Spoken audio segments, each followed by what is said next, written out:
Dans un contexte africain marqué par une dynamique économique sans précédent, l'Algérie affirme aujourd'hui avec détermination sa volonté de jouer un rôle central dans le développement du commerce intra-africain. Cette ambition a été clairement exprimée par le ministre algérien du Commerce extérieur et de la promotion des exportations, Kamel Rezi, à l'occasion du Forum africain d'investissement et de commerce, AFIC.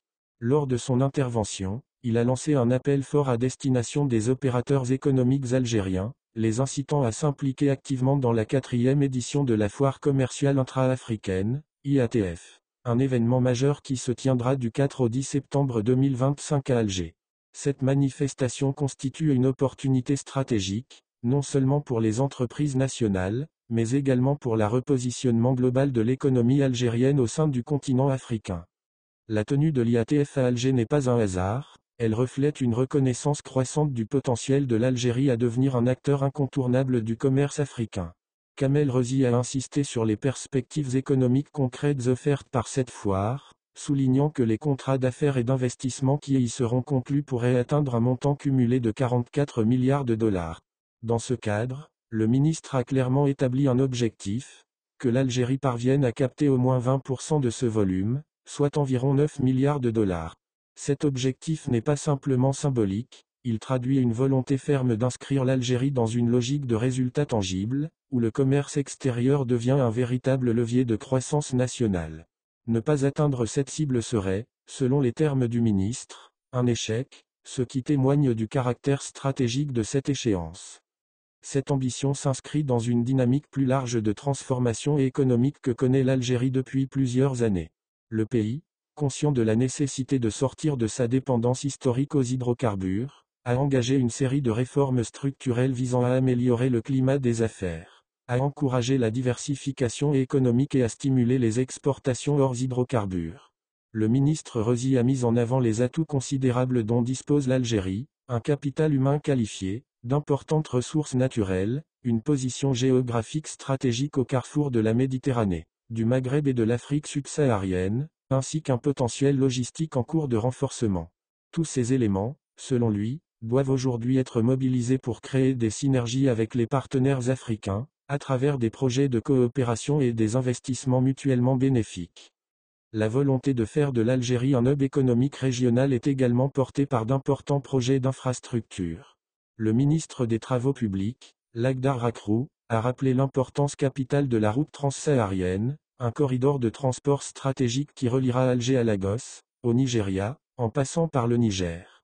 Ce projet emblématique incarne la vision algérienne d'une Afrique plus connectée, plus intégrée, où les barrières logistiques et physiques sont progressivement levées pour permettre une circulation fluide des biens, des services et des personnes. La route transsaharienne n'est pas qu'un projet routier, elle est un vecteur d'unité continentale, un instrument au service du développement économique et de la coopération sud-sud. À travers elle, l'Algérie entend affirmer son rôle de passerelle entre l'Afrique du Nord et l'Afrique subsaharienne, facilitant ainsi les échanges intra-africains tout en renforçant sa propre compétitivité sur le marché continental. L'amélioration du climat des affaires en Algérie, évoquée également par le directeur général de l'Agence algérienne de promotion de l'investissement, AAPI, Omar Rekash, constitue une autre dimension essentielle de cette stratégie. Il a souligné l'urgence d'accélérer l'intégration économique régionale, notamment dans les domaines du commerce et de l'investissement. L'Algérie cherche ainsi à rendre son marché plus attractif pour les investisseurs africains et internationaux, en simplifiant les démarches administratives, en assurant une meilleure transparence et en renforçant la sécurité juridique des investissements. Ces efforts visent à instaurer un environnement économique favorable où les entreprises, qu'elles soient algériennes ou étrangères, peuvent opérer avec confiance, efficacité et rentabilité. L'IATF 2025 représente, à cet égard, bien plus qu'une simple foire commerciale. Il s'agit d'un tournant stratégique qui pourrait marquer une nouvelle ère pour l'économie algérienne. C'est une opportunité unique pour les entreprises nationales de conclure des partenariats solides, d'explorer de nouveaux marchés et de s'insérer dans les chaînes de valeur africaines. Mais c'est aussi une vitrine pour montrer au continent et au monde que l'Algérie est prête à jouer pleinement son rôle dans la transformation économique de l'Afrique. En accueillant cet événement d'envergure, Alger se place au cœur de l'agenda continental, avec l'ambition non dissimulée de devenir un centre névralgique du commerce africain, capable d'impulser des dynamiques économiques régionales durables. En somme, l'Algérie se trouve aujourd'hui à un moment décisif de son histoire économique. En misant sur l'intégration africaine, sur les réformes internes et sur le développement des infrastructures, elle trace une nouvelle voie, fondée sur la coopération, l'ouverture et la valorisation de son potentiel. L'enjeu dépasse le simple cadre national, il s'agit de contribuer activement à l'essor du continent, dans une logique de développement partagé. Si cette stratégie est menée avec rigueur et persévérance, l'IATF 2025 pourrait bien être le point de bascule vers une Algérie pleinement intégrée à l'économie africaine du XXIe siècle. Dans le cadre de la réunion annuelle des cadres de la Direction centrale des infrastructures militaires, tenue au Centre militaire d'ingénierie et de développement des infrastructures à Hussein Dey, Alger, le général d'armée Saïd Chanegria, ministre délégué auprès du ministre de la Défense nationale et chef d'état-major de l'Armée nationale populaire, ANP, a livré un discours de fond sur le rôle stratégique de l'arme des infrastructures militaires dans la construction nationale. Dans une allocution marquée par le rappel historique et la reconnaissance institutionnelle, le chef d'état-major a affirmé que cette branche de l'ANP a largement contribué à l'élimination des séquelles du colonialisme après le recouvrement de l'indépendance nationale. Il a souligné son efficacité dans l'édification et la reconstruction de l'Algérie indépendante, y voyant un acteur clé dans la réalisation des grands projets économiques et sociaux, qualifiés d'importance vitale pour le pays. À cet égard, des exemples concrets ont été cités, la route transsaharienne axe structurant du désenclavement continental, mais aussi la construction de complexes industriels, d'établissements scolaires et universitaires, d'hôpitaux, ainsi que la création de centaines de villages agricoles répartis à travers tout le territoire national.